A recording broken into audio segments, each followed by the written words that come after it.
want to get if you don't fix what you have created. And I'm telling you, Johansson's, you know who I am.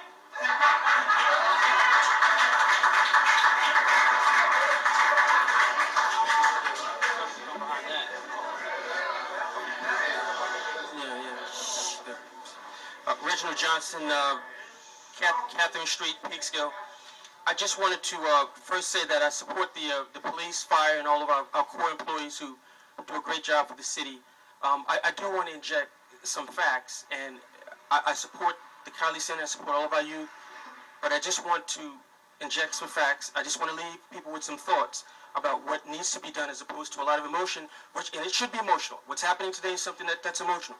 But I just want to inject some facts, and then you'll decide for yourself whether this is something that the council created or whether this is something that the council has to confront and deal with, all of us together, collectively.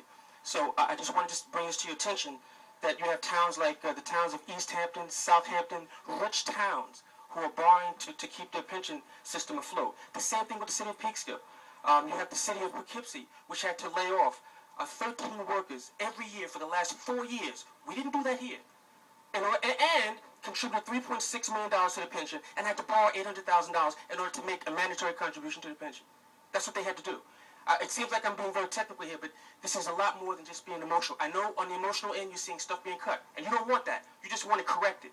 And I just want to say to you, as a homeowner, I have a vested interest. I have 3 kids in the school, and I'm a property tax owner. If you tell me the alternative to not laying anybody off is to raise property taxes 10%, you're out of here. And most homeowners will tell you you're out of here. So I want to hear alternatives. And the alternatives that they're dealing with right now is a very fiscally austere environment. New York State is borrowing millions of dollars. Next year, municipalities will borrow $1 billion. $1 billion in order to make their mandatory contributions to the pension system.